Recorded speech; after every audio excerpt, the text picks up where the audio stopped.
আসসালামু আলাইকুম। মুর্শিদা মিনি কিচেনে আপনাদেরকে স্বাগতম। আশা করছি আল্লাহর রহমতে আপনারা সকলে অনেক ভালো আছেন। আজকে আমি আপনাদের শেয়ার করব চিতই পিঠার রেসিপি।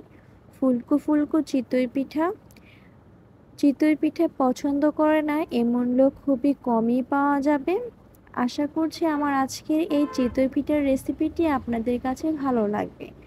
আমার আজকের এই রেসিপিটি যদি আপনাদের কাছে ভালো লেগে থাকে তাহলে আমার চ্যানেলটি সাবস্ক্রাইব করবেন এবং পাশে থাকা বেল বাটনটি অন করে দেবেন পরবর্তী নোটিফিকেশন সবার আগে পাওয়ার জন্য। তাহলে আর কথা না বাড়িয়ে চলুন মূল রেসিপিতে চলে যাই।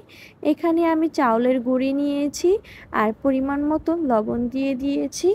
এখন সামান্য পরিমাণ সয়াবিন তেল দিয়ে দিচ্ছি।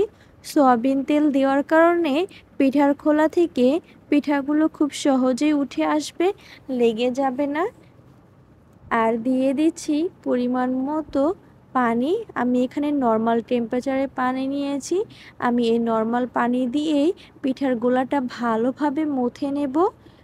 পিঠার গোলাটা যত ভালোভাবে মথে নেওয়া যাবে পিঠাগুলো কিন্তু ততই ভালো এবং ফুলকো ফুলকো হবে, খেতেও অনেক মজা লাগবে।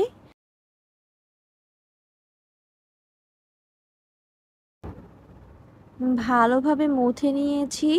এই পিঠার গোলাটা মথতে কিন্তু অনেকটা সময় লাগে, কিন্তু যত ভালো মথবেন পিঠাগুলো কিন্তু ততটাই ভালো হবে। তাই একটু ধৈর্য সহকারে মথে নিতে হবে। আমার মথে নেওয়া হয়ে গেছে। এখন আমি অল্প অল্প পানি দিয়ে একটি বেটার বানিয়ে নেব।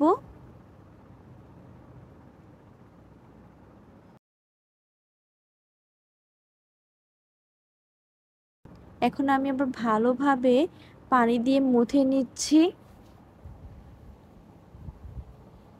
দেখতেই পাচ্ছেন কিভাবে মথে নেওয়া হচ্ছে।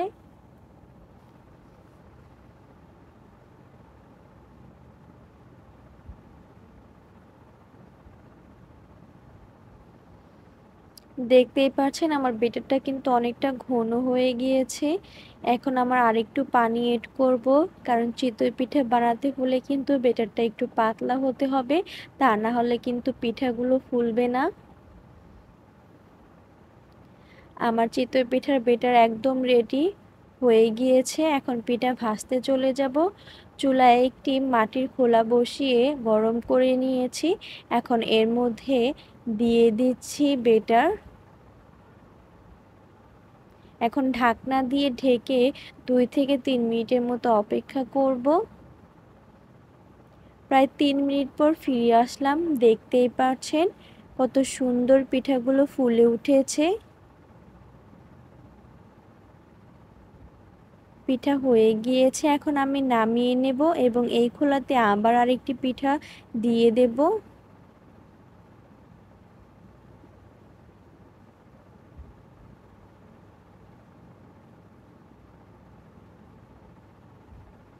এখন ঢাকনা দিয়ে ঢেকে আরও 3 মিনিটের মতো অপেক্ষা করে নেব। পিঠা আমার রেডি। দেখতেই পাচ্ছেন কতটা ফুলকো ফুলকো হয়েছে। মাশাআল্লাহ, দেখতে অনেকটা সুন্দর হয়েছে।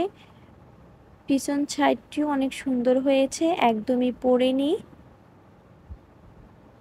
3 মিনিট পর ফিরে আসলাম। এখন এই পিঠাটিও উঠিয়ে নেব। তেল দেওয়ার কারণে কিন্তু খুন্তি দিয়ে এঁচড় দেওয়ার সাথে সাথেই পিঠাগুলো উঠে আসছে, কোনো কষ্ট হচ্ছে না পিঠাগুলো তোলার জন্য। এখন আমি সেম নিয়মে সবগুলো পিঠে বানিয়ে নেব।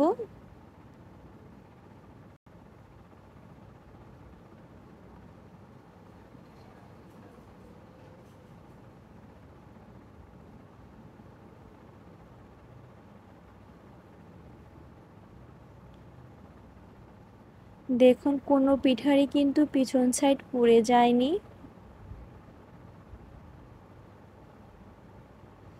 বেটারটা যত ভালোভাবে গোলানো হবে পিঠাগুলো কিন্তু ততটাই ভালো হবে। চিতই পিঠা বানানোর জন্য কিন্তু বেটার বানানোই হলো মেন। দেখতেই পাচ্ছেন আমার কিন্তু সবগুলো পিঠে অনেক ফুলকো ফুলকো হয়েছে। আশা করছি আমার আজকের এই চিতই পিঠার রেসিপিটি আপনাদের কাছে ভালো লেগেছে। যদি আমার এই ফুলকো ফুলকো চিতই পিঠার রেসিপিটি আপনাদের কাছে ভালো লেগে থাকে, তাহলে আমার চ্যানেলটি সাবস্ক্রাইব করবেন এবং পাশে থাকা বেল বাটনটি অন করে দেবেন পরবর্তী নোটিফিকেশন সবার আগে পাওয়ার জন্য। তাহলে আজকে এই পর্যন্তই। সবাই ভালো থাকবেন, সুস্থ থাকবেন। আল্লাহ হাফেজ।